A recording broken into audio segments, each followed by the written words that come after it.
Então, estamos aqui no nosso dia 30 de novembro de 2024, último dia deste mês. Vamos piscar, já vai ser dezembro. Hoje também é nosso último dia de encontro aqui da formação acadêmica de Direito de Gênero. Estou bastante feliz pelo engajamento, pelo comprometimento das pessoas que participaram desse curso. Esse curso contemplou e contempla, né, com a temática que a gente vai ver hoje, que se refere a teorias feministas no direito, ele contempla uma caminhada bastante extensa, densa e complexa de estudos relacionados a questões antidiscriminatórias, a teorias feministas, às questões de gênero, e especialmente esses dois nossos últimos encontros da semana passada, o que é gênero e também esse de hoje, ele caracteriza esses dois cursos caracterizam encontros um pouco mais densos, um pouco mais complexos, porque a gente envolve muitas perspectivas acadêmicas, mas a minha tentativa aqui é sempre passar isso da forma mais didática possível para que vocês consigam compreender. Então, da mesma forma que a gente fez na aula passada, caso vocês tenham alguma dúvida relacionada a algum tópico que foi passado aqui, pode chamar ali pelo chat, que a gente abre essa conversa, tira dúvida sobre o que está sendo falado para a gente conseguir continuar, tá? Bom, vamos ao minicurso de hoje, então, teorias feministas no direito.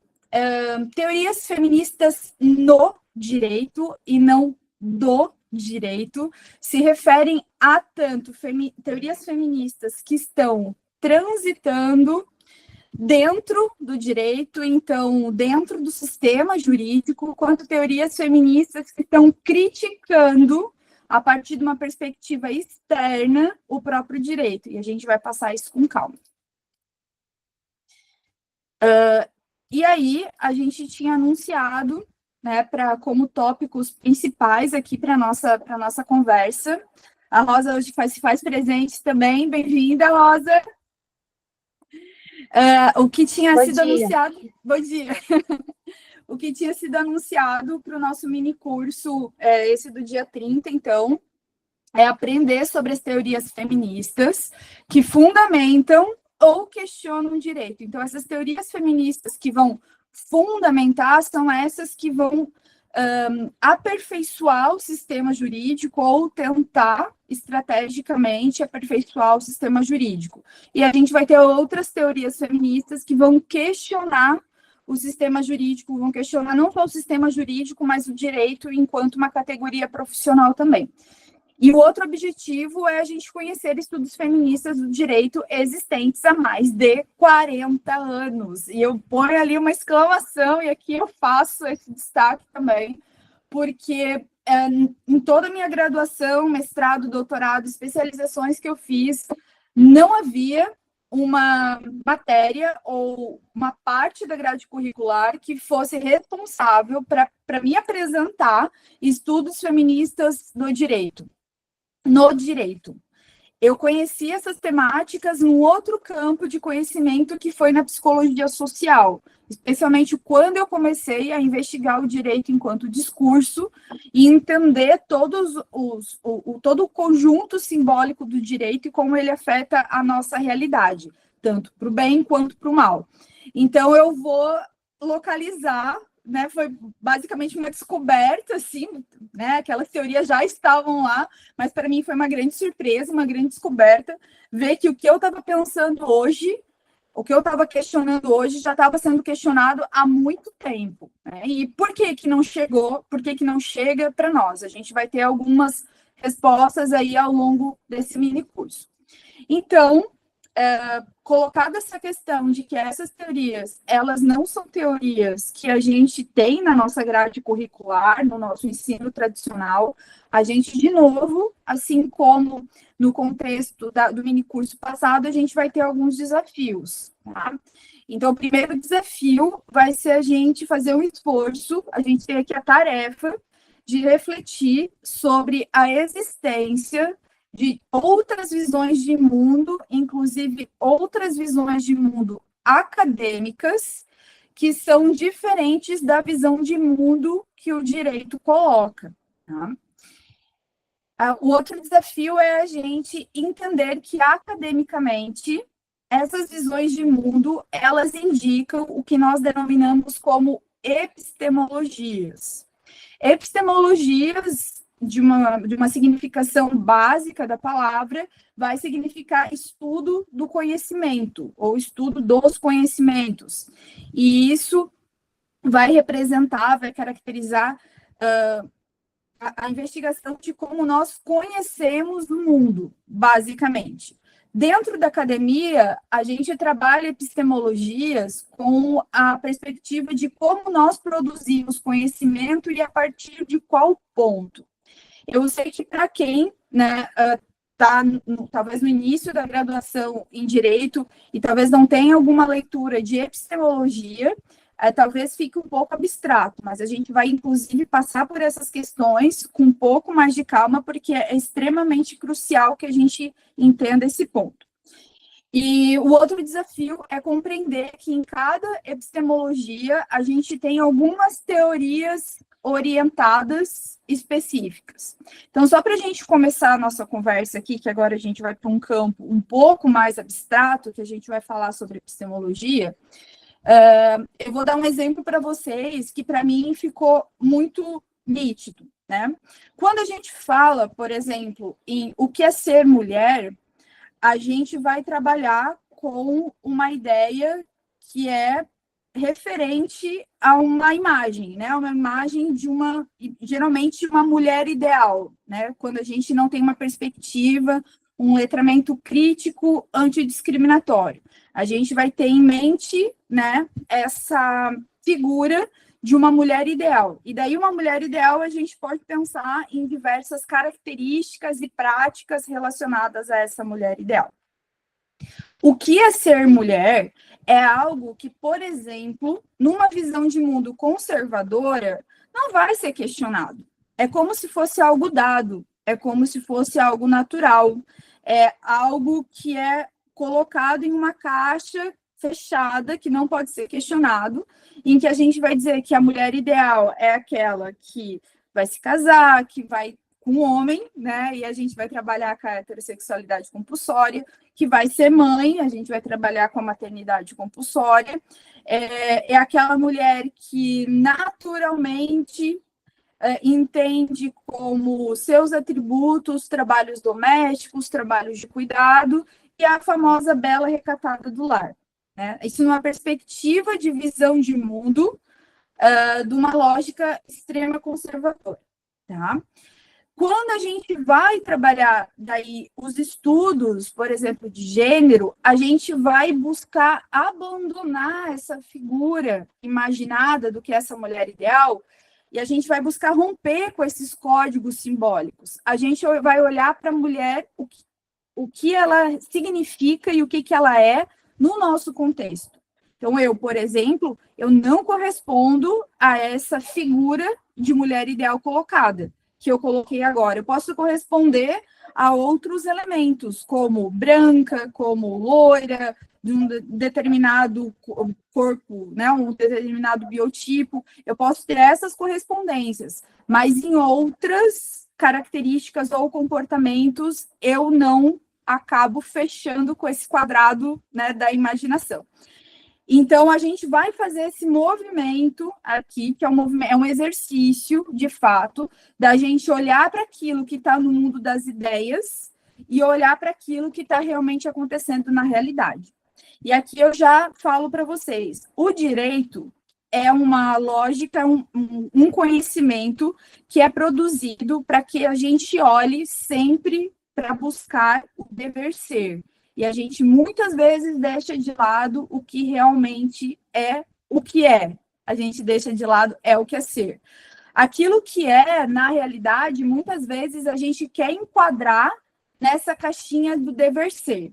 Daí, um outro exemplo que eu trago para vocês, para a gente continuar nesse exercício, é, por exemplo, o caso das pessoas trans, que a gente já mencionou aqui. Há cerca de 10 anos, 15 anos, a gente não tinha um reconhecimento mais unânime, digamos assim, eu posso até falar em menos tempo por conta da decisão do STF. A gente tem, 2018, a gente tem há 6 anos o reconhecimento do nome social a partir de uma decisão do STF para as pessoas trans. Antes disso, esse nome social não era reconhecido. Então, a gente vai perceber que há necessidade de mudar esse sistema jurídico que está nesse campo do dever ser, mas até essa mudança acontecer, essas pessoas, as pessoas trans, precisavam se adequar de alguma forma ou se sujeitar a uma determinada violência para que fossem reconhecidos pelo direito, tá?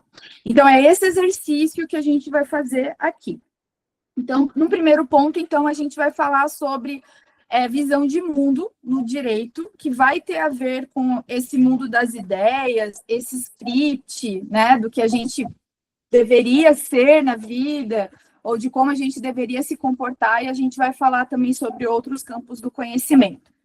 E aí, a gente vai com calma. Então, as visões de mundo, didaticamente, elas vão ser pensadas na seguinte forma.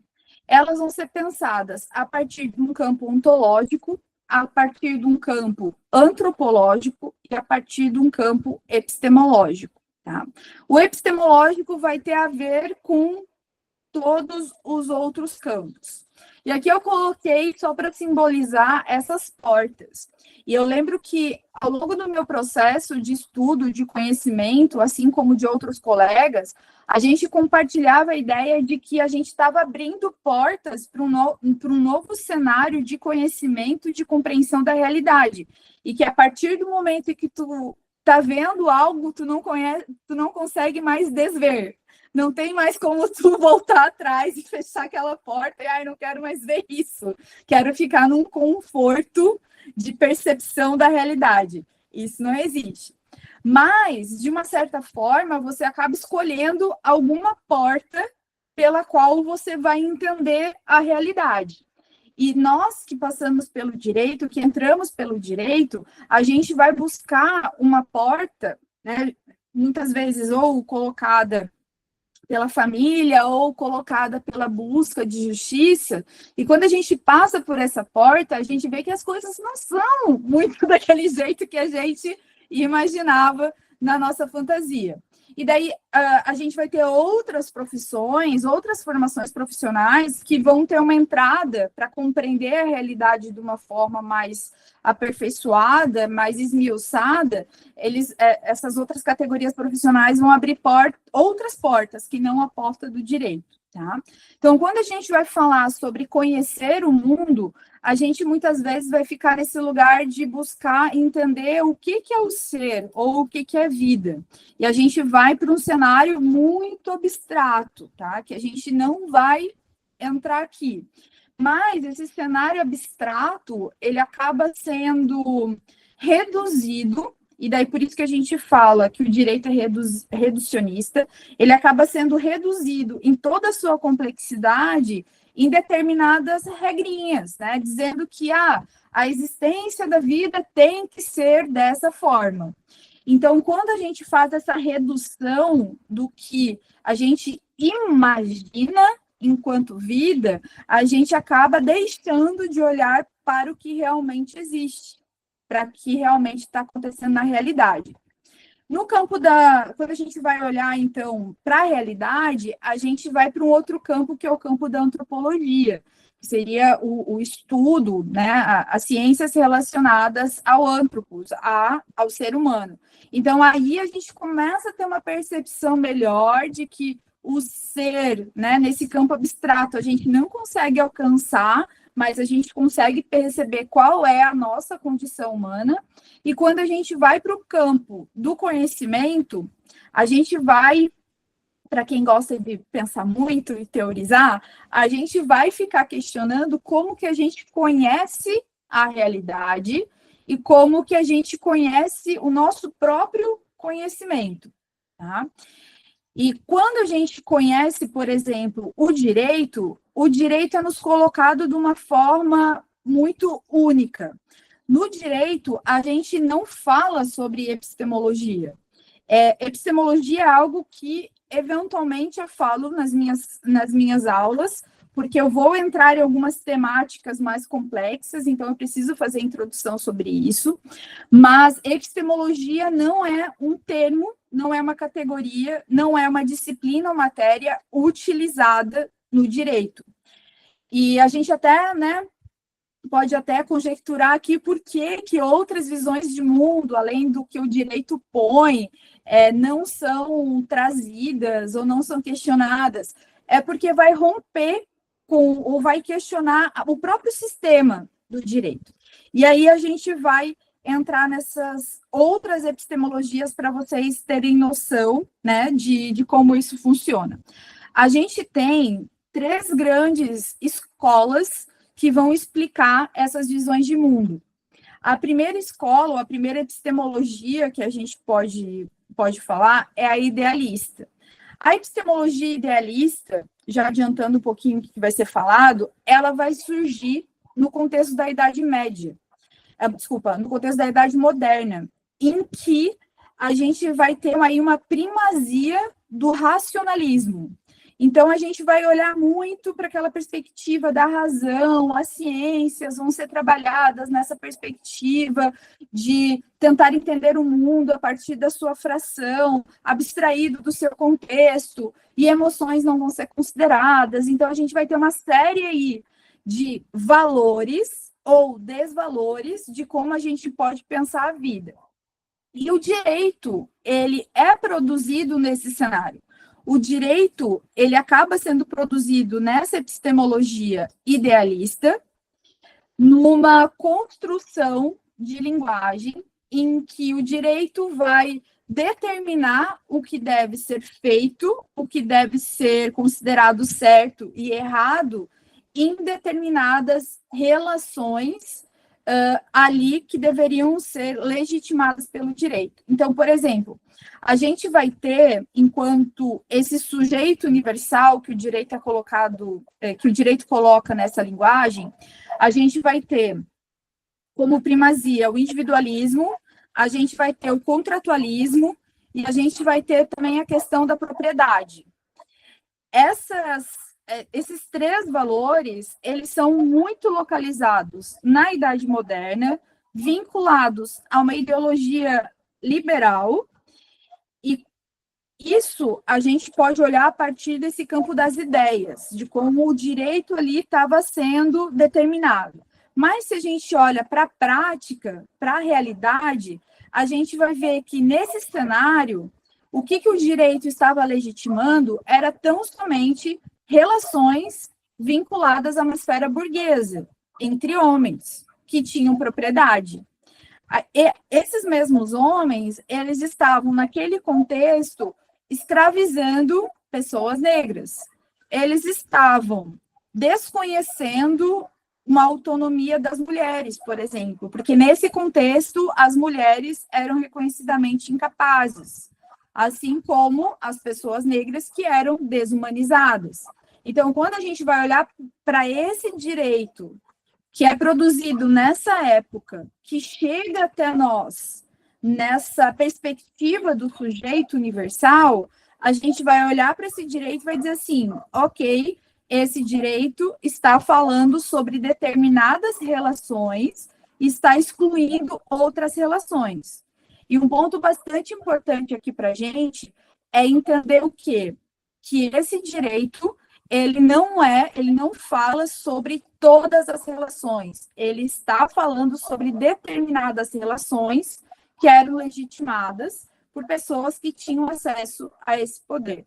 Tanto que o direito chega para nós legitimando práticas escravagistas, falando que as mulheres também são incapazes. E isso vai fomentar, ali numa lógica de colonialidade também,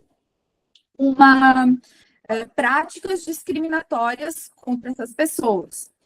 E hoje a gente vai encontrar aí, a gente fala mesmo que é uma disputa de narrativas culturais, porque vão ter essas pessoas que vão dizer o seguinte, Não, o direito é isso, ele não pode ser mudado, ele já é universal e a gente tem que respeitar ele do jeito que ele é. Só que esse direito, ele não é universal, ele não reconhece outras práticas de outras relações que não sejam essas relações pautadas numa branquitude, pautadas numa lógica burguesa. Tanto que, na prática, a gente vai ver que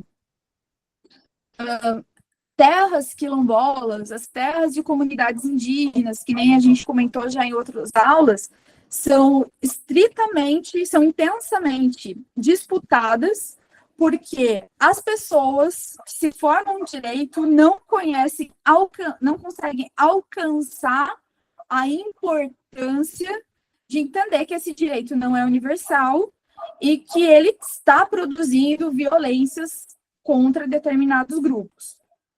E tem uma frase que para mim é bastante importante, que significa o seguinte: quando eu falo, alguém fala por mim, ou alguém fala em mim. O que eu estou falando para vocês não é fruto da minha cabeça, né? Aqui tem uma construção minha, mas eu tenho interlocutoras, pesquisadoras e autoras, então eu estou falando junto com elas para vocês. E quando a gente fala sobre o direito, eu não estou falando sobre eu não estou falando sobre esse ser ideal lá de cima, eu estou falando a partir de determinadas relações que são reconhecidas pelo Estado, por conta do acesso dessas pessoas com essas relações a um determinado poder. Né? Então, o que a gente precisa perceber é o seguinte: todo conhecimento, como a gente já falou, que possa ser localizado nesse campo abstrato, ele tem alguma vinculação com a realidade. Não faz sentido eu falar sobre a vida, ou defender a dignidade da vida, enquanto eu estou em um escritório fechado. Eu preciso ir para a realidade e entender como a vida acontece.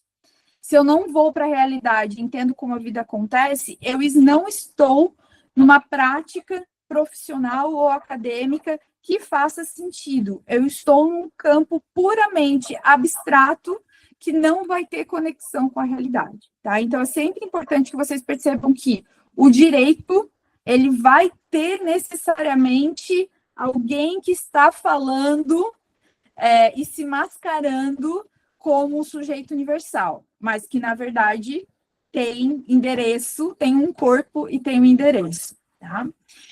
Aí, a gente vai ter uma outra epistemologia, que é a materialista, que vai surgir logo em seguida, questionando isso, e essa epistemologia ela vai ser pensada por Marx e Engels, que a gente já vai falar aí adiante, e no século passado, a gente vai ter a epistemologia pós-estruturalista, que vai questionar também essa epistemologia idealista do direito, que vai, de alguma forma, pensar a partir do materialismo, mas vai fazer alguns avanços, tá? E aí, a gente vai pensar no seguinte: quando a gente fala dessas epistemologias, a gente vai fazer algumas escolhas, tanto da nossa vida quanto das escolhas acadêmicas mesmo. E a gente precisa perceber como que nós e como que o sujeito sobre o qual nós vamos falar vai ser produzido. Quando a gente está nessa lógica idealista, a gente está falando desse sujeito que é idealizado a partir de uma lógica, né, desse mundo das ideias, e a gente vai dizer que esse sujeito da realidade tem que se enquadrar a essa ideia, essa configuração ideal. Quando a gente vai para um campo materialista, a gente vai entender que esse sujeito, ele não tem esse dever, esse comprometimento de se tornar algo ideal, mas ele tem um comprometimento de reconhecer as próprias relações e entender o seu contexto. Então, num campo materialista, esse sujeito, o dever dele é pensar as suas relações de trabalho entendendo que a todo tempo ele vai passar por diversas situações que podem colocar ele numa configuração de alienação, em que ele muitas vezes não vai entender qual é a realidade contextual dele. Então, a alienação, nessa perspectiva materialista, ela vai ser quando esse sujeito da realidade, ao invés de olhar para o seu contexto, entender as relações de trabalho, entender as relações de poder, ele vai olhar para um ideal e dizer o seguinte: eu quero ser que nem aquele burguês. E vai achar que o que ele faz no dia a dia vai fazer com que ele chegue até lá. Isso vai ser a alienação que vai ser colocada numa perspectiva materialista, além de uma captura da energia dessa pessoa para que nessas relações de trabalho uma outra pessoa ganhe com o seu trabalho e não o próprio sujeito. Tá? E quando a gente vai para uma epistemologia pós-estruturalista, a gente vai pensar o sujeito não somente na sua classe social, em como que ele está nas relações de trabalho, mas a gente vai pensar no aspecto mais micro, né, em outras relações que também são relações de poder, que são outras relações sociais. Então, o materialismo e o pós-estruturalismo vai ter alguma proximidade, mas o materialismo vai olhar mais para uma perspectiva ampla e o pós-estruturalismo uma perspectiva mais micropolítica. E aí a gente vai começar a trazer um pouco mais de contexto, tá? Para a gente ir depurando essas questões. Nessa perspectiva que eu estou falando para vocês, que é a perspectiva idealista, eu já mencionei que vai surgir, né, num contexto do paradigma moderno, vai ser centrado no indivíduo, nessa ideia de liberdade individual, e ela vai necessariamente defender o seguinte, que a sua ideologia vai produzir, vai fundar as suas condições materiais. Então, primeiro você constrói todo um cenário na sua cabeça do que é a sua vida, do que pode ser, e depois você, a partir disso, você consegue alcançar as condições materiais. E aqui tem uma questão muito importante, que é como essa ideologia, essa epistemologia idealista, ela entende a linguagem. A linguagem para essa ideologia, também é uma ideologia, a linguagem para essa epistemologia, ela é necessariamente algo que não se questiona.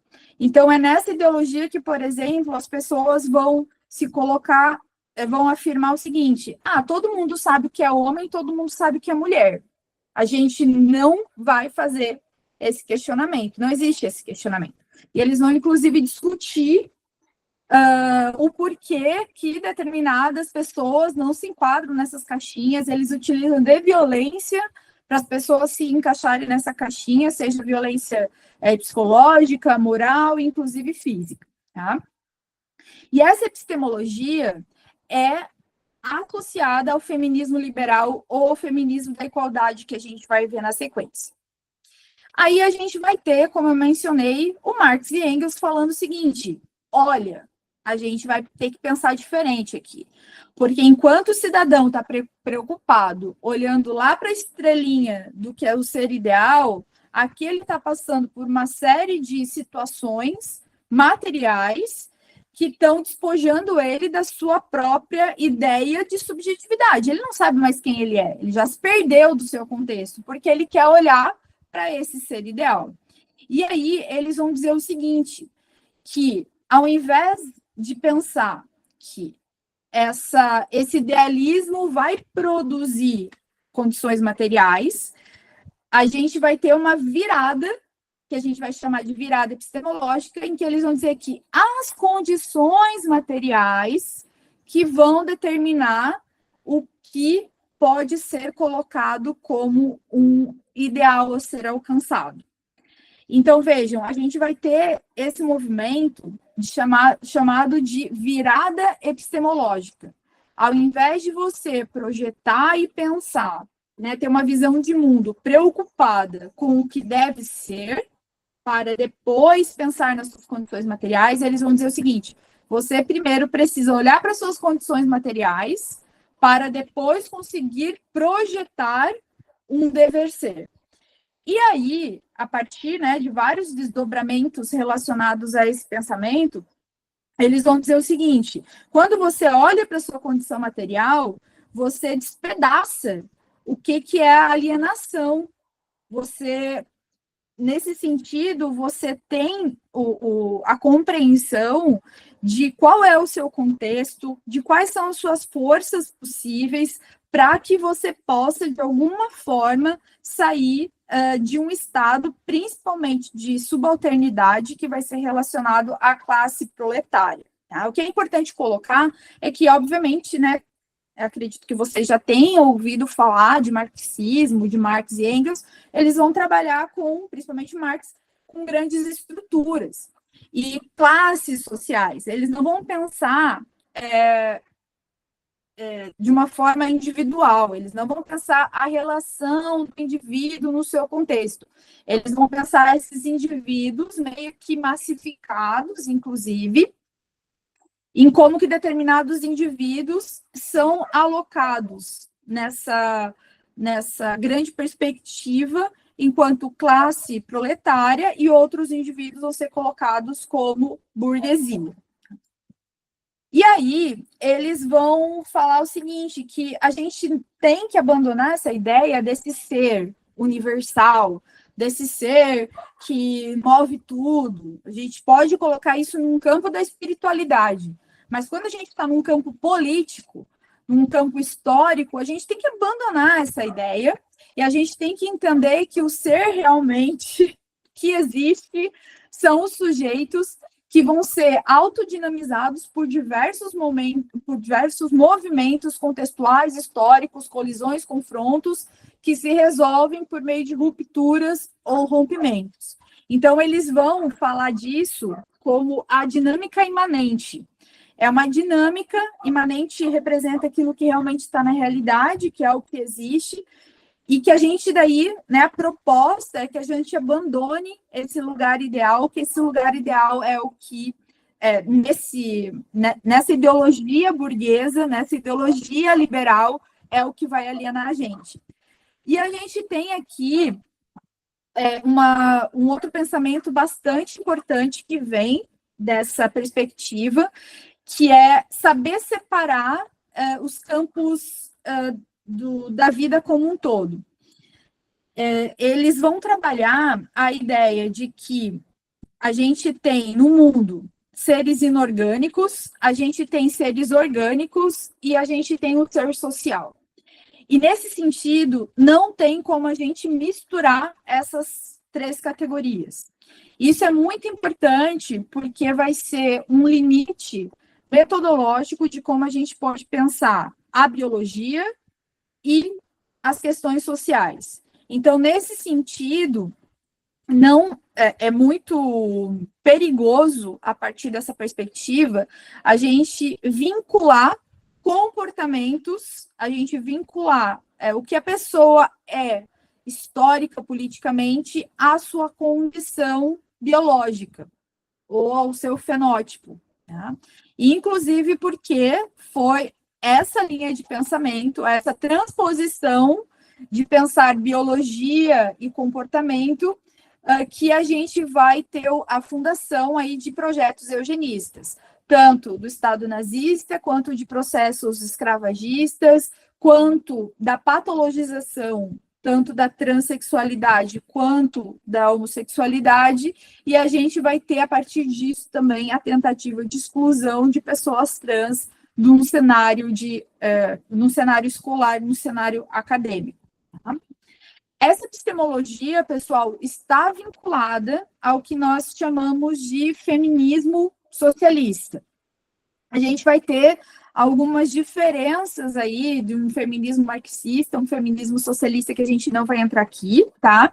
Mas a gente vai colocar como um feminismo amplo, talvez de uma forma incoerente, mas para a gente compreender o feminismo socialista. E a gente vai ter que as marxistas feministas, elas vão argumentar que a estrutura do mundo, a partir enquanto, né, estava sendo pensado esse ideal, o mundo, no seu contexto, na sua realidade, estava sendo estruturado de uma forma androcêntrica, ou seja, tendo os homens como uma referência principal, e colocando, e uma referência também da própria família, e colocando as mulheres na sua dependência. E a partir daí, a gente vai ter os questionamentos de quais são os trabalhos que as mulheres fazem para manter essa determinada estruturação androcêntrica. E um deles, né, que daí vem revelado por uma frase bem famosa de uma autora chamada Silvia Federici, que é isso que chamam de amor é trabalho não remunerado, que vai se referir ao que as mulheres, no contexto doméstico, fazem por seus maridos, fazem por seus filhos, fazem nos trabalhos de cuidado com as crianças, né, quando cuidam umas das outras, fazem no trabalho de cuidado das pessoas idosas. Então, tem uma gama de situações que a gente pode pensar em como as mulheres trabalham e que é realmente um trabalho de cuidado, é um trabalho doméstico, é um trabalho, por conta disso, colocado como trabalho invisível, porque não é reconhecido como trabalho, é reconhecido como amor. E olha que malícia e olha que perigoso esse discurso, tá? É quase que dizer o seguinte: como assim você não vai fazer um trabalho doméstico? Não quer dizer que você não ama essa família? Olha, é muito sádico, é muito sádico. Tá? E aí, a gente depois vai falar mais um pouco sobre essas categorias. E aí a gente vai para o pós-estruturalismo. O pós-estruturalismo, gente, ele vai adorar, digamos assim, o que vai ser trabalhado pelo materialismo, mas ele vai dizer também o seguinte: olha, a gente precisa pensar nos indivíduos, vou ser redundante, nos indivíduos individualmente, não somente na sua classe social. A gente precisa pensar nos indivíduos e como esses indivíduos estão sendo subjetivados na realidade, a ponto de eles não terem noção das suas próprias condições materiais. Então, o que faz esse indivíduo não ter noção do seu próprio contexto? E aí a gente vai para uma perspectiva que nós chamamos uma perspectiva mais micropolítica.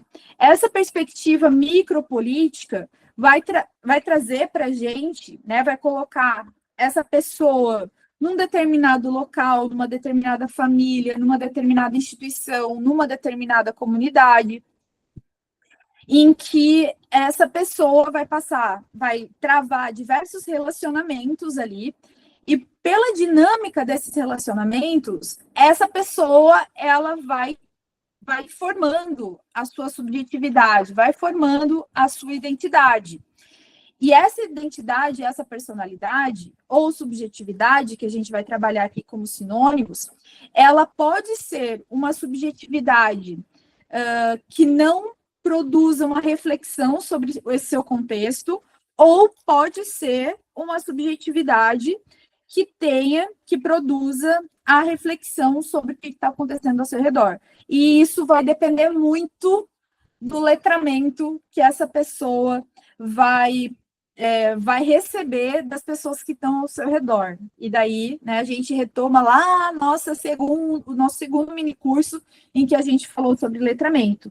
Então, a importância dessa pessoa reconhecer a sua própria realidade, ela vai demandar do nosso contexto, ela vai demandar das nossas relações, que as pessoas responsáveis pela educação e pela formação dessa pessoa tenham também um conhecimento crítico suficiente e tenham uma estrutura psicológica que impulsionem essa pessoa a refletir sobre ela mesma naquele contexto.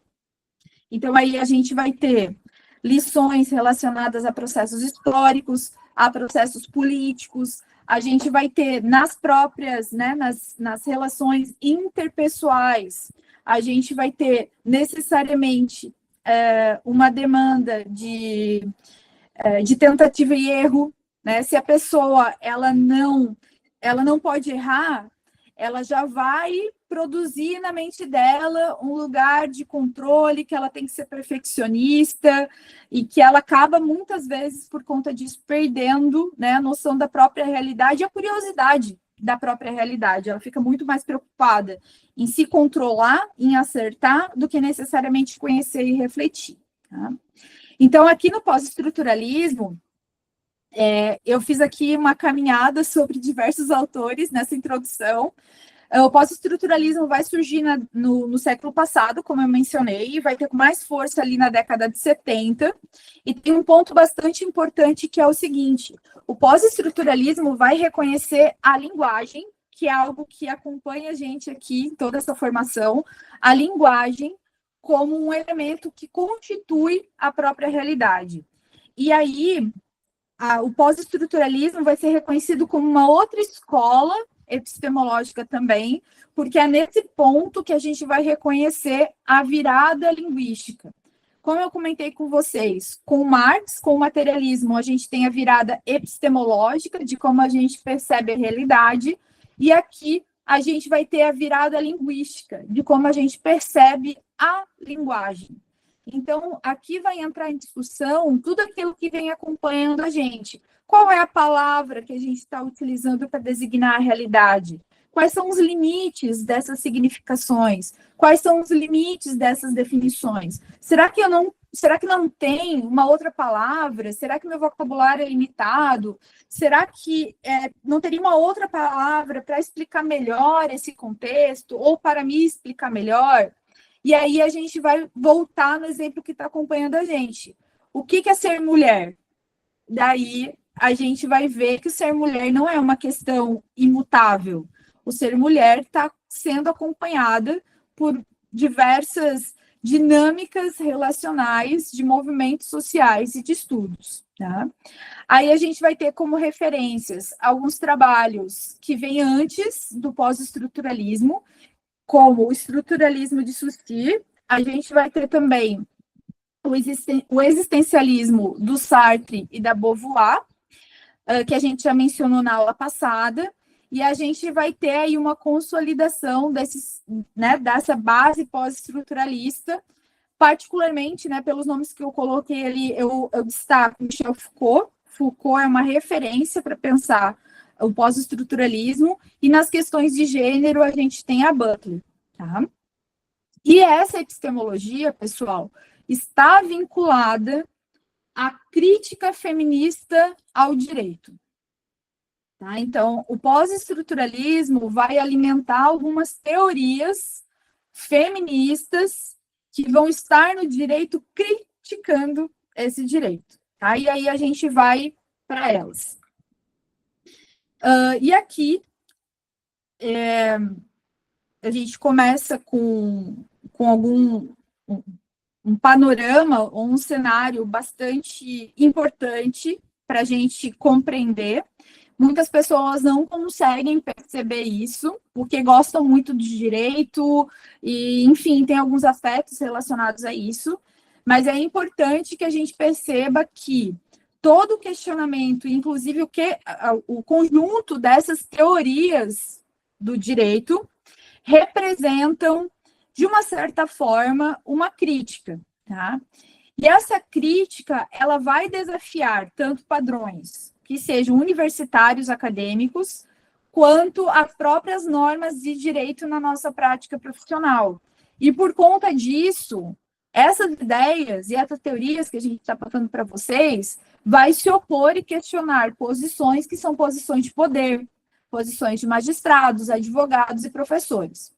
Então, seria em razão disso que a Carol Smart, que é uma autora que eu trabalho bastante e que fala sobre essa realidade, vai dizer que o direito é muito resistente a essas críticas e também muito resistente aos próprios feminismos, porque vai confrontar o fluxo de poder, vai confrontar a ideia de como o poder é exercido dentro do próprio direito. E vai também questionar as próprias práticas e também o conhecimento de determinadas pessoas. Então, quando a gente vai falar de gênero ou feminismos dentro do direito, a gente está mexendo com vários lugares simbólicos que são lugares privilegiados e são lugares já tradicionais. Por isso que essa é uma das respostas que eu trago para vocês, o porquê que a gente não fala de uma forma honesta, generosa sobre essas teorias em outras aulas além da minha, é exatamente porque vai desafiar diversos lugares consolidados de muito poder, tá? E aí, fazendo o link com as epistemologias que a gente viu, essas teorias, então, tanto a idealista quanto a materialista, elas vão geralmente fundar teorias que vão ser teorias estratégicas no direito. São aquelas teorias que ou vão manter o sistema atual ou vão buscar uma determinada reforma do sistema jurídico. E o pós-estruturalismo geralmente vai ter uma crítica sem propor nada de volta. Tá? E daí esse é um problema do pós-estruturalismo, porque ele vai criticar o cenário e não vai propor nada em torno disso. E aí, o que é importante que vocês saibam dessas teorias como um todo é que, geralmente, quase todas elas vão criticar o sujeito universal, que eu critiquei aqui para vocês, esse sujeito universal que surge nesse Estado moderno. Elas vão criticar também a linguagem do direito com premissas liberais e que vão questionar a suposta neutralidade, vão questionar também a liberdade individual, que é abstraída das questões estruturais e contingenciais, vão apontar também a falácia da igualdade de oportunidade e a ilusão de possibilidade de igualdade em contratações econômicas. Então, geralmente, todas essas teorias, sejam as estratégicas ou as críticas, vão apontar essas questões, tá? Vão apontar também que o direito, ele é reconhecido como puramente racional e objetivo. Então, nesse ponto, ele acaba simbolicamente sendo associado ao masculino e aos homens. Isso acaba abstraindo as nossas práticas da própria realidade. A gente também vai reconhecer que a linguagem como todo, ela vai simbolizar práticas que vão ser produzidas quase que exclusivamente por homens, e a gente vai ter, na linguagem jurídica como um todo, menções universais que vão se referir ao masculino. E quando se referem a uma lógica feminina relacionada às mulheres, vão ser específicas e, de uma certa forma, inferiorizadas. A partir disso, a gente vai, então, falar de um contexto mais amplo, um contexto geral dessas teorias feministas, e aí que eu começo a apresentar algumas autoras e alguns trabalhos, algumas, inclusive, que a gente já conversou, e depois a gente vai trabalhar, especialmente, localizar essas teorias nas epistemologias. A gente inicia um contexto geral falando de um plano hegemônico. Os Estados Unidos, eles lideram essas teorias no que se refere ao posicionamento crítico, e essa liderança se refere muito mais ao holofote que é dado para esse lugar geopolítico, mas a gente não pode perder de vista que na América Latina também tem intensa produção relacionada a isso, e essa produção, inclusive, traz as questões de denúncia da colonialidade, tá?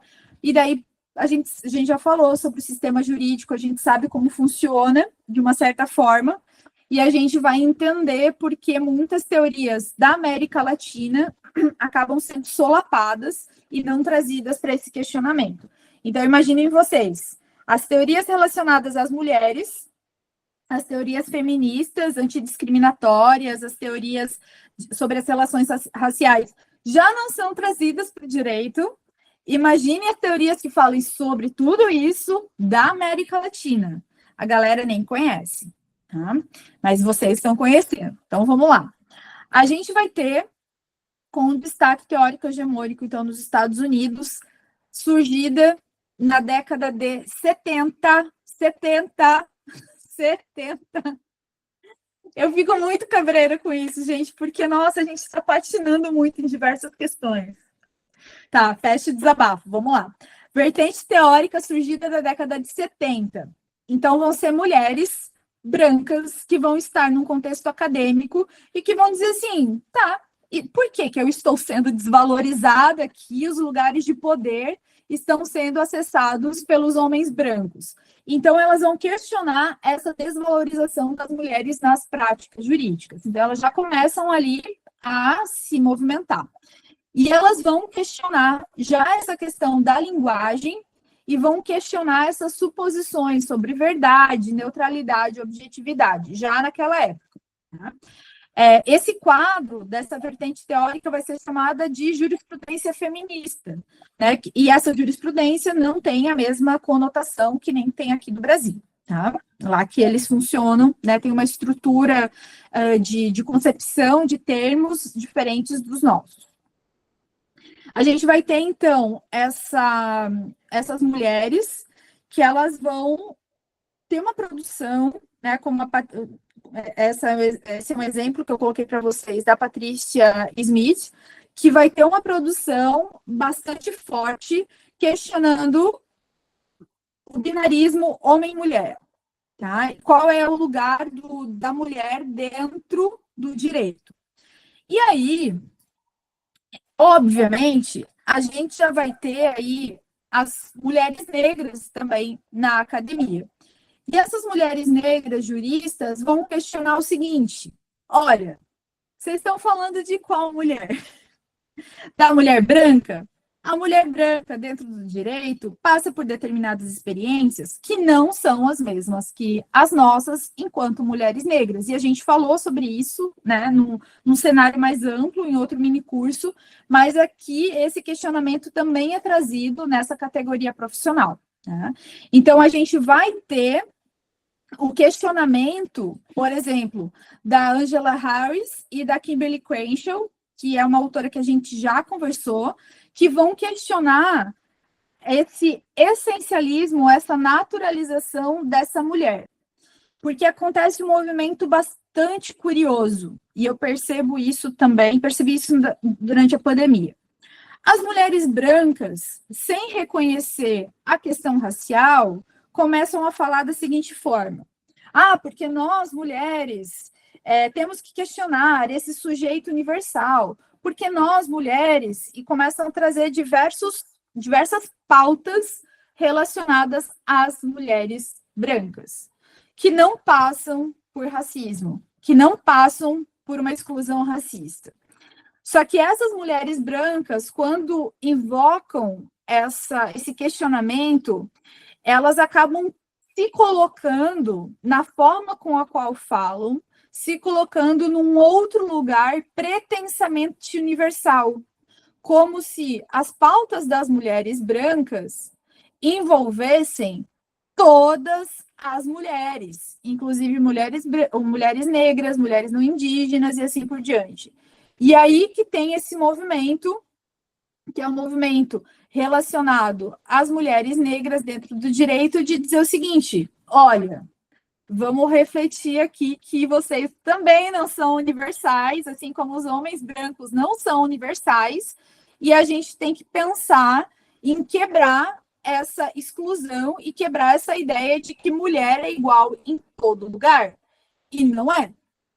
Depende da sua contextualização e das suas intersecções, tá? Que nem a gente já comentou. Então, a gente vai ter um forte posicionamento dos feminismos negros, também trazido por essas juristas negras. Tá?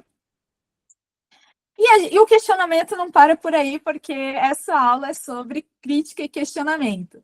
A gente vai também fazer o mesmo questionamento com a Patrícia Cain, que os textos dela são ótimos, e da Judith Butler.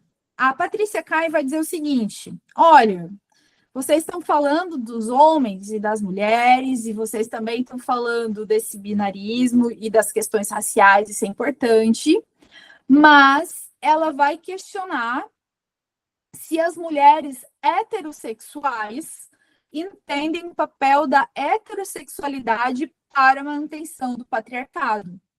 E vai sugerir que a heterossexualidade ela deve ser entendida também como uma instituição dentro do direito, e não somente como uma forma dominante da sexualidade no campo da vida. A heterossexualidade também vai ser um elemento que vai constituir as relações jurídicas dentro do próprio direito. E é algo que as outras autoras não estavam falando sobre isso. E ela tem um posicionamento bastante forte, porque existem algumas autoras que a gente vai mencionar quando a gente for falar, resgatar questões a questão das epistemologias, tem algumas autoras que vão falar muito no direito somente sobre patriarcado. E o patriarcado, a ideia do patriarcado, vem do pensamento marxista. E a ideia do patriarcado vai estabelecer que há uma divisão de classe entre homens e mulheres. Só que essa lógica do patriarcado, esse simbólico do patriarcado, não vai fazer uma diferença de quais mulheres são ou de quais homens são. E por conta disso, vai meio que massificar também, como se todas as mulheres passassem pelas mesmas situações relacionadas aos homens. Só que, como a Caim traz, existem mulheres bissexuais, existem mulheres lésbicas que vão passar por outras experiências diferentes das mulheres heterossexuais. Muitas vezes, as mulheres heterossexuais, elas entram em negociações de poder com o homem que as mulheres lésbicas e bissexuais não entram, porque elas entendem o que é o pacto heteronormativo. Então, muitas vezes, as mulheres heterossexuais, elas têm uma proximidade maior com os centros de poder do que as mulheres lésbicas e as mulheres bissexuais, que não vão se submeter a determinadas condições impostas por uma lógica heterossexual. Tá? Então, quando a gente fala de heterossexualidade, a gente vai precisar se esforçar também e pensar que essa heterossexualidade ela nos organiza não só no nosso afeto, na nossa família, mas organiza também as nossas instituições e as nossas formas profissionais. Tá? E a Judith Butler vai fazer essa crítica falando sobre as mulheres com deficiências, que também acabam sendo excluídas pelas mulheres brancas que estão com determinados corpos canônicos, que sem deficiência, acabam não percebendo, não vendo também, por falta de letramento, essas outras realidades, tá? Então, esse é um caminho bastante interessante. Essas referências que eu passei para vocês, elas são referências trabalhadas na minha tese, na psicologia, né, as referências ali estão disponíveis para vocês nesse material. Aí a gente vai para a América Latina. Na América Latina, a gente tem uma mulherada muito forte. Vamos lá. A gente tem a Alicia Ruiz. A Alicia Ruiz, ela vai trabalhar um pouco da perspectiva pós-estruturalista e ela vai questionar essa noção de sujeito universal que eu mencionei para vocês, e ela vai trabalhar com a ideia de que a liberdade ela se refere a... Não existe uma liberdade absoluta, o que existe é uma liberdade dentro de um determinado contexto e nas relações de poder. E ela, né, nessa perspectiva, dá para ver que ela é muito chão, né? Ela é muito realidade. A Marcela Lagarde e de los Rios, ela é uma referência, eu trouxe aqui para vocês, porque ela trabalha, e ela foi uma referência do reconhecimento do feminicídio. Se vocês forem estudar feminicídio, em algum momento o nome dela tem que aparecer, porque ela trabalha essa ideia desde antes de isso ser reconhecido como crime, tá? E ela vai demonstrar a importância de como de pesquisas, né, de como é importante a gente fazer pesquisas para reconhecer as especificidades das violências contra meninas e contra as mulheres. E daí, nesse aspecto, a violência, ela vai ser observada enquanto um padrão contra o grupo de mulheres. Na sequência, a gente vai ter a Ide Birgin, que ela também vai trabalhar a importância da gente questionar os limites dessas categorias, desses nomes, e entender como que isso está associado no discurso jurídico, inclusive colocado de uma forma falaciosa, como democracia. A gente vai ter a Alda Fácil Monteiro.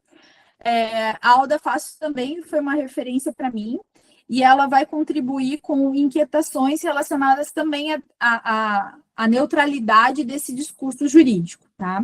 Ela vai alertar que o argumento da objetividade do discurso jurídico é uma tentativa de excluir o sujeito que pratica algum ato jurídico, mas que, de fato, recorre a uma perspectiva masculina que se coloca imediatamente como objetiva e absoluta.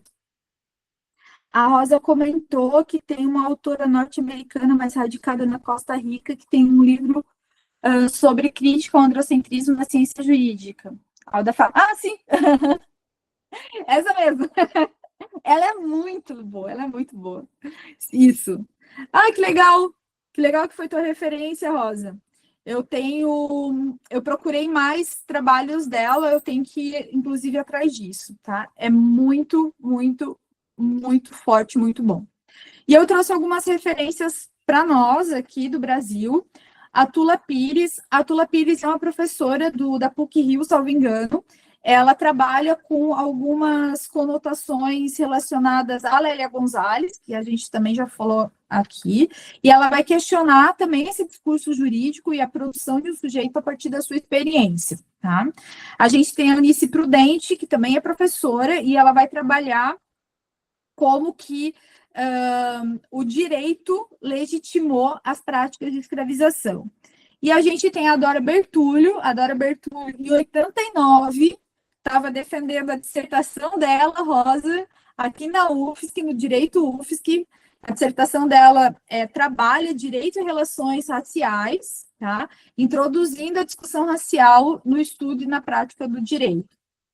E aí, como se produz, né, relações raciais hierarquizantes, que vai construir o discurso jurídico, e esse discurso jurídico vai ser tido como neutro, né? Na verdade, esse discurso jurídico, ele vai ocultar essas engrenagens hierárquicas, mas vai estar ali, né, sendo defendido como objetivo, neutro, imparcial.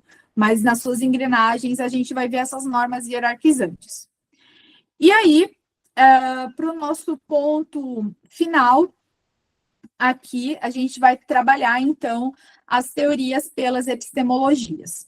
E a gente vai passar um pouquinho sobre movimentos sociais também relacionados ao feminismo, tá, pessoal? Então, só para lembrar, a gente tem o liberalismo, materialismo e pós-estruturalismo. A teoria feminista, que vai ser relacionada ao idealismo, vai ser o feminismo, né, vai ter como vertente o movimento do feminismo liberal. Atualmente, a gente xinga um pouco o feminismo liberal, porque o feminismo liberal, ele vai ter esse olhar mais essencialista, né, de homem e mulher, e não vai questionar muitas questões raciais, como a gente vai mencionar ali. Mas o feminismo liberal, ele trouxe uma contribuição bastante importante para o estado jurídico das coisas que a gente tem atualmente.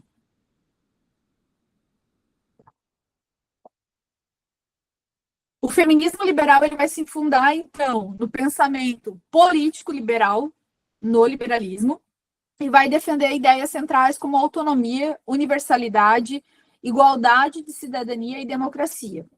O feminismo liberal, ele também vai ser chamado de feminismo da igualdade. E aí, alguma coisa é legal, outras coisas não são legais. Por quê? Porque a referência para essas mulheres que defendem o feminismo liberal são os homens. São o que os homens têm, ou o que os homens podem. Então, o discurso vai ser o seguinte: Nós queremos chegar no mesmo lugar que os homens. Nós queremos ocupar os mesmos lugares que os homens. Nós queremos ter os mesmos direitos que os homens. Só que se a gente pensar que, primeiro, esses lugares que os homens ocupam são lugares discriminatórios, muitas vezes. Os direitos que esses homens têm acesso são direitos referentes a perspectivas dos homens, também numa estrutura hegemônica específica. E se a gente considerar esse plano de igualdade, a gente vai perder de vista que existe um sistema, uma estrutura toda discriminatória, e que talvez, se eu ocupar o mesmo lugar que um homem ocupe, eu vá praticar violência contra as outras mulheres. Então, a gente perde de vista, quando a gente fala nesse feminismo da igualdade, a gente perde de vista esse plano estrutural, hierárquico, discriminatório, e a gente perde de vista que determinados direitos que uma mulher cis, por exemplo, pode ter, não vai ser igual a direitos que homens cis podem ter também. Então, por exemplo, a gente está na discussão aí dessa PEC relacionada à ideia da vida, né? O que é a vida? Isso, né, a discussão jurídica vai girar em torno de direitos relacionados a corpos que gestam. Os homens cis, eles não gestam. Homens cis não gestam. E se eles não gestam, esse não é um direito que vai ser alcançado por eles. É um direito que tem que ser específico aos corpos que gestam. Então, não tem como, nessa lógica, a gente reivindicar igualdade de direitos, sendo que nessas especificidades, esses homens não têm esses direitos, porque não faz sentido para o corpo e para a existência deles, mas faz sentido para outros corpos. Então, o feminismo da igualdade, nessa perspectiva, vai fazer sentido em algumas questões, mas não faz sentido para outras. E aí a gente vai falando aí, depois dessa perspectiva que eu dei para vocês. Então, tendo como primazia valores como racionalidade, neutralidade, autonomia e escolha, essas teorias, elas vão defender que, se forem dadas às mulheres as mesmas oportunidades educacionais, ocupacionais e políticas, elas atingiriam o seu verdadeiro potencial e não seriam mais subordinadas aos homens. Assim, essas teóricas reconhecem a existência de uma hierarquia dentro do direito, mas argumentam de forma contrária à sexualização dessas dicotomias e defendem que as mulheres são tão capazes, tal qual os homens, de exercer atividades com papel intelectual e objetividade.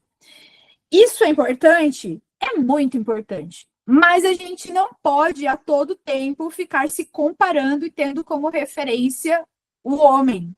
A gente tem que pensar de uma forma que a gente desconecte a nossa capacidade a essa comparação aos homens. Tá? Aí, ao feminismo liberal e a esse movimento, a gente vai depositar algumas ações muito importantes, como direito ao voto, direito à educação, direito ao trabalho, que vai buscar e que vai fundamentar e embasar aí um caminho de autonomia financeira, principalmente para essa mulher, e também de autonomia e participação do Estado. Tá? Contudo, o feminismo liberal vai apresentar essas limitações e contradições que elas não reconhecem. Tá? Mas elas também vão buscar, por isso que elas são tidas como reformistas, né? Numa estratégia muito comportada dentro do próprio direito, em que elas vão utilizar a mesma linguagem, mas elas não vão olhar para a realidade, tá? Então, né, como de caráter subsidiário há uma teoria jurídica liberal como um todo, ao próprio liberalismo, a gente vai ter críticas, né, das outras teorias a essas teorias liberais. A gente vai ver, pessoal, muitas teóricas juristas atuais localizadas nessa discussão liberal. Tá? Ah, precisa ser reconhecida a mulher dentro de tal aspecto, precisa reconhecer a realidade da mulher em determinado aspecto.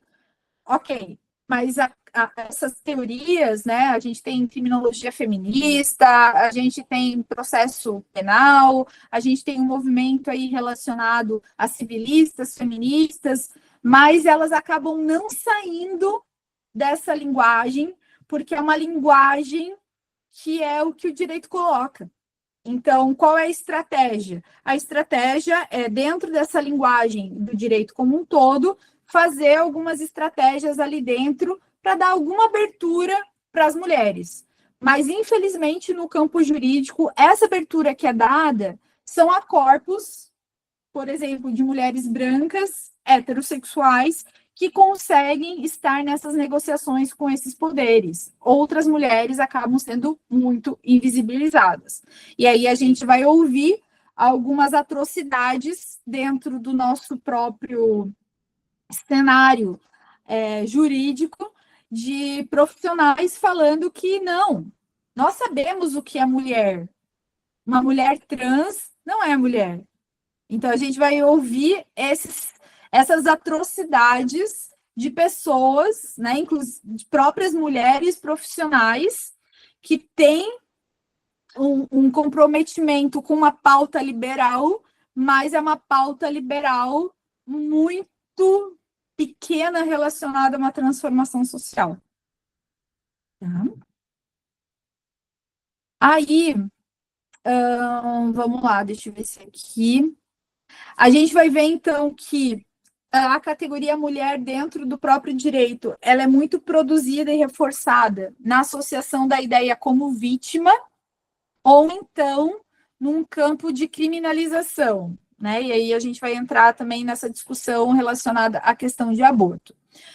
No próprio direito, a gente vê uma rigidez da própria ideia do que é mulher, que vai associar gênero a meninas e mulheres.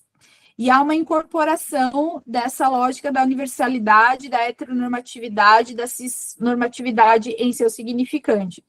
Então, a gente vai ver que o direito, a própria linguagem do direito não comporta muitas aberturas, tá? E a gente tem a permanência, né, dessa categoria até na própria Lei Maria da Penha, em que a gente vai ter, né, agora já está mais consolidado, mas a gente já viu bastante o questionamento se a Lei Maria da Penha era, né, seria abrangente às mulheres trans também, ou a um casal de mulheres cisgêneras, aqui como exemplo. Tá? Então, esses são os direcionamentos relacionados às teorias liberais. Agora a gente vai para as teorias que vão ter essa base mais materialista, tá? E aí eu trouxe até nessa imagem, uma imagem, né, relacionada a um campo ideológico vinculado ao anarquismo, né, que geralmente acaba não sendo falado muito dentro do próprio direito.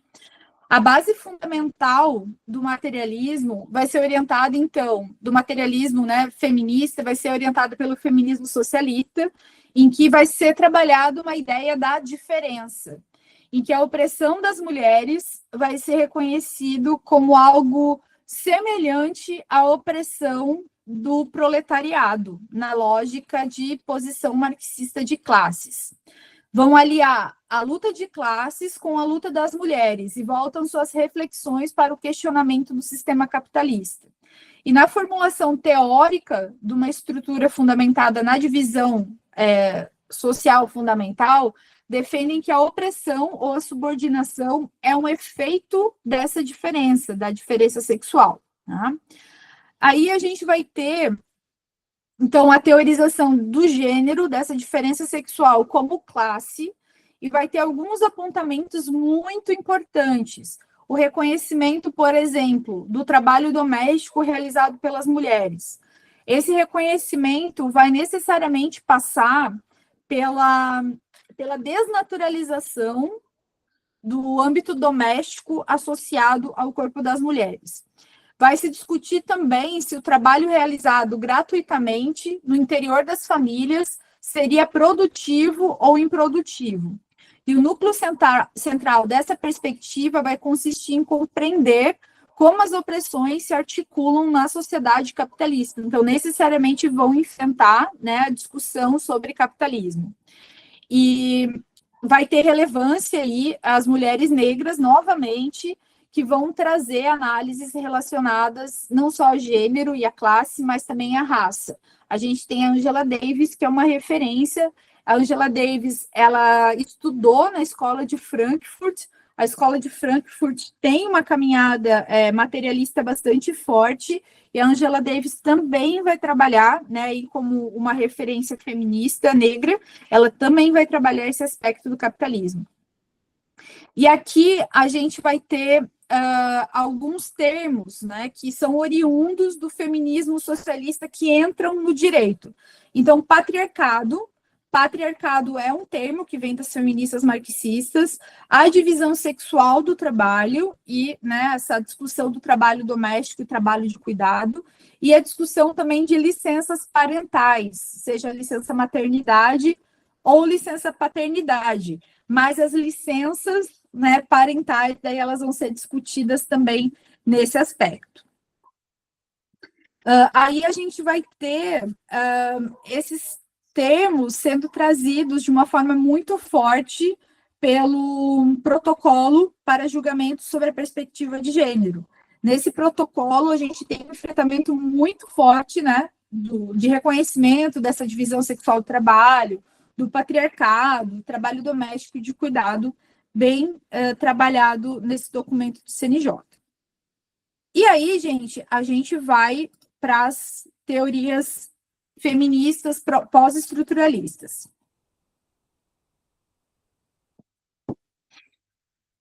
Essas teorias, elas, diferentemente das outras, que vão buscar, de alguma forma, alguma estratégia dentro do conjunto jurídico, dentro do conjunto normativo do direito, essas teorias vão buscar criticar muito. E aí eu fico um pouco nesse lugar, assim, de vamos trazer a crítica. As teorias feministas pós-estruturalistas também vão ser chamadas de teorias jurídicas feministas contemporâneas ou de críticas feministas do direito.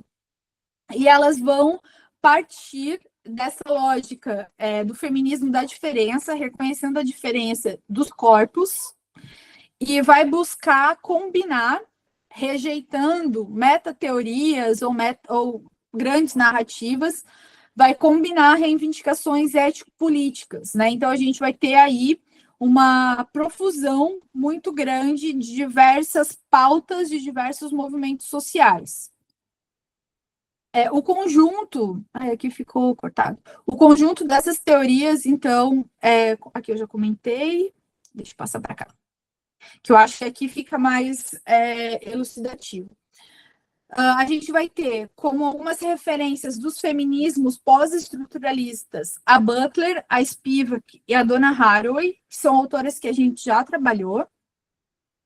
E no campo do direito em si, eu trago como referência para vocês a Carol Smart, que eu já mencionei aqui, mas aqui vai dar, a gente tem que dar um detalhamento ao que ela trabalha. Ela vai falar como que a linguagem jurídica vai botar etiqueta na gente e como essas etiquetas elas vão produzir efeito na realidade. Então, dos efeitos produzidos, a gente vai ter aí uma produção de subjetividades e a produção de posições de sujeito. E ela vai ter como destaque, ela vai trabalhar a criminalização da mulher com o infanticídio, como essa mulher ela é percebida e alocada socialmente quando ela é reconhecida como uma criminosa nesse crime específico, e ela trabalha também a categoria de bastardo. A categoria de bastardo é uma categoria que vai ser vigente no direito brasileiro até o ECA e até a Constituição, e a bastardia ou a ilegitimidade de prole vai ser o que o direito vai organizar como aqueles filhos, aquelas filhas que fossem nascidos em relacionamentos informais, que não fossem nascidos dentro de um casamento formalizado por Deus e ou pelo Estado. Então, esses filhos, essas filhas, não teriam direitos a diversas questões, inclusive direitos sucessórios, tá? Então, a gente vai ter aí como que essa definição ela vai produzir efeitos na realidade, como isso vai impactar psicologicamente as pessoas que forem enquadradas como criminosas ou eram enquadradas como bastardas. A gente pode pensar também aqui, até anteriormente ao reconhecimento da união estável homoafetiva, como que hierarquicamente eram produzidas essas relações, essas convivências, e como elas eram percebidas pela sociedade. Antes do reconhecimento da união estável homoafetiva, as pessoas homoafetivas, se quisessem se casar, não tinha como se casar. Elas contraíam muitas vezes alguns contratos, faziam alguns contratos ou criavam algumas empresas para ter aí algum direito sucessório quando, enfim, se separassem ou quando do falecimento, tá? Então, a gente vai ver como que essa hierarquização normativa também vai produzir uma hierarquização social e muitos impactos psicológicos nessas pessoas que se colocam e se veem, né, por não ter esse reconhecimento jurídico, se veem numa cidadania não tão plena quanto as outras pessoas que são enquadradas no direito. E aqui, gente, a gente vai, deixa eu só resgatar aqui, a Alda Fácil, que a Rosa mencionou, que ela também vai trabalhar essa ideia de como que se exclui os sujeitos do discurso jurídico, né? E como que esse sujeito, essa pessoa que consegue se enquadrar no discurso jurídico, acaba sendo reconhecida como universal e as outras são excluídas. E também nessa tônica da crítica, a gente vai ter a Alicia Ruiz. Tá? A Alicia Ruiz, ela vai trabalhar com essa ideia de linguagem e relações de poder, que não tem como tu ficar olhando lá para um script, lá para o dever ser, sem olhar para a tua realidade. Não tem como tu pensar em liberdade, como ela traz, e autonomia, pensando num plano ideal, num plano abstrato, sem olhar para a tua própria realidade, para a realidade do contexto em que você está inserido, e pensar quais são ali os limites, as possibilidades e quais são as ações que você pode agir em um determinado contexto para realmente ser livre e realmente exercer alguma autonomia, tá? E daí eu trouxe eu vou produzir uma tese vinculando todas essas autoras a partir de um contexto bastante específico, mas bastante padrão também, porque a gente vai ver isso em outros lugares. Eu produzi, então, um trabalho em que eu investiguei como que as pessoas, elas são produzidas, esse é o termo adequado para essa epistemologia, produzidas dentro da graduação de Direito. E aí eu identifiquei como que o sistema hegemônico discriminatório vai produzir alunas e como também vai produzir professoras. E aqui do lado direito eu coloquei para vocês 3 fotos de cartazes que foram os alunos da graduação em Direito da UFSC que colocaram nos corredores em 2015, final de 2015, em que ali eles estavam denunciando algumas falas altamente discriminatórias, tanto de raça, quanto relacionada ao sexismo, quanto relacionada ao classismo, que foram faladas por professores em sala de aula. Então, a primeira frase ali, a gente tem: o racismo não deve ser problematizado. Sim, em 2015, no curso de Direito da UFSC, essa fala era bastante comum, que o racismo não deveria ser problematizado. No cartaz ali do meio, a gente tem: eu não sou machista, mas é que a mulher é muito vingativa mesmo. E, né, destacando esse sexismo.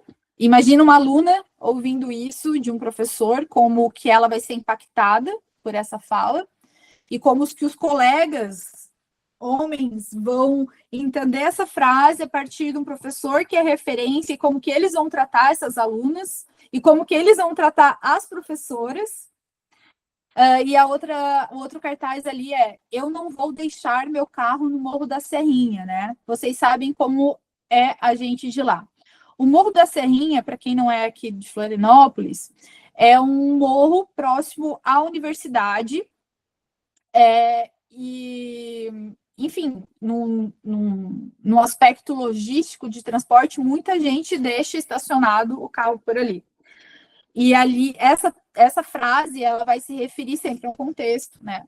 O contexto é um contexto de classismo, de fato, de entendimento de que as pessoas que moram no Morro da Serrinha, de alguma forma, seriam relacionadas a uma criminalidade ou práticas criminosas relacionadas a dano, enfim, o que passa na cabeça dessa gente que fala esse tipo de coisa realmente é complexo de entender, né? Mas que tem esse cunho discriminatório.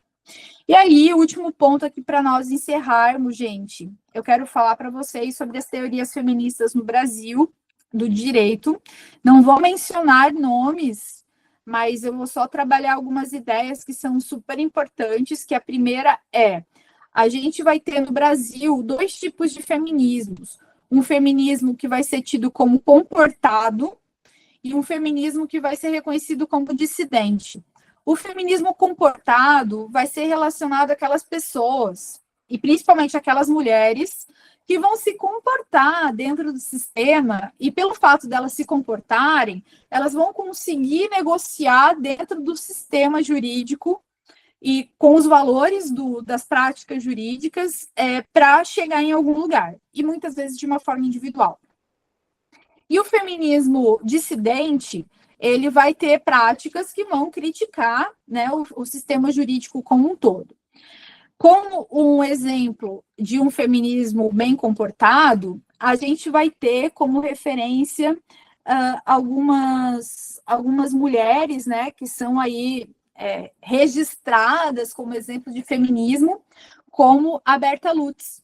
A Berta Lutz, ela vai ser reconhecida como uma liderança super importante para o movimento sufragista aqui no Brasil e que buscou reformas dentro dos padrões sociais, mas ela, né, acaba sendo esse exemplo de um feminismo comportado, em que ela, dentro do sistema jurídico, dentro das relações de poder, ela conseguiu alcançar um determinado avanço, por assim dizer, mas foi um avanço que também se referiu a determinadas pessoas, não a todas, né? Então, ali a gente vai ter uma ausência de o questionamento da estrutura mesmo dessas relações, em que vai, inclusive, excluir mulheres negras, indígenas e outras mulheres trabalhadoras, tá?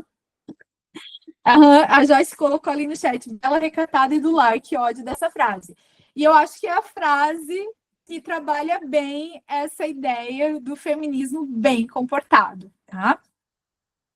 E aí, como uma referência do feminismo dissidente, eu venho trazer Maria Lacerda de Moura. Maria Lacerda de Moura, ela viveu de 1887 a 1945, e ela foi uma referência de movimentos anarquistas aqui no Brasil, e ela, sangue no olho, tá, gente? Sangue no olho, ela questionava estruturas patriarcais, capitalistas e religiosas, e ela defendia a ampla emancipação das mulheres, incluindo a rejeição às instituições como casamento, religião organizada e o Estado. Olha ela, muito potente, né? Vindo de um campo anarquista, é essa linha mesmo. E ela acreditava que essas instituições que perpetuavam a submissão das mulheres. Ela vai criticar, inclusive, o movimento feminista, porque ela vai dizer que esse movimento feminista, especialmente o sufragista da época dela, vai se limitar a uma parcela restrita de mulheres e não vai abordar questões como questão de classe e opressão estrutural. Ela vai apontar uma outra questão que eu não trouxe aqui, que é a crítica ao assistencialismo. E daí é algo que a gente vê hoje em dia também, né? Ela vai criticar essas mulheres feministas, burguesas, brancas, que vão se colocar nesse lugar de salvador do outro e fazer recolhimento de determinados alimentos ou de roupas e promover um assistencialismo sem questionar a estruturação de desigualdade social da época. Então, ela vai criticar muito... Exatamente, Rosa. Ela vai criticar muito essas... E daí, ela, inclusive, ela não vai se denominar como feminista, porque, na época, as feministas, elas vão ser essas mulheres, né, que vão ficar ali, né, na maciota, dos conchavos e tal, na superficialidade. E ela, com sangue no olho, vai dizer assim, tá errado. E ela vai ter um livro, ela tem alguns livros, mas ela tem um livro questionando a mulher é uma degenerada, em que ela vai rejeitar a ideia de que as mulheres precisam seguir padrões comportamentais impostos pela sociedade patriarcal. E a proposta dela vai ser o amor livre, só que o amor livre, na época, vai se referir à escolha de parceria, não necessariamente o relacionamento aberto ou poligamia, que nem a gente tem hoje, né, que é um outro questionamento vinculado ao amor livre atualmente. Ela vai aí defender a maternidade como escolha e não como obrigação, e o direito das mulheres definirem seus próprios caminhos. Olha só, que degenerada por defender esses pontos. Ela também denunciava o moralismo e a hipocrisia dentro dos setores do movimento feminista que eu mencionei anteriormente. Então, eu coloquei ali abaixo da foto dela um tweet que eu achei muito interessante, que é um tweet atual, né, mas que vai ter essa relação de como a gente envolve religião organizada e Estado nas nossas questões.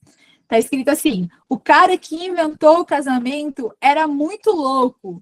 Tipo, eu te amo tanto que a gente vai envolver Deus e o governo.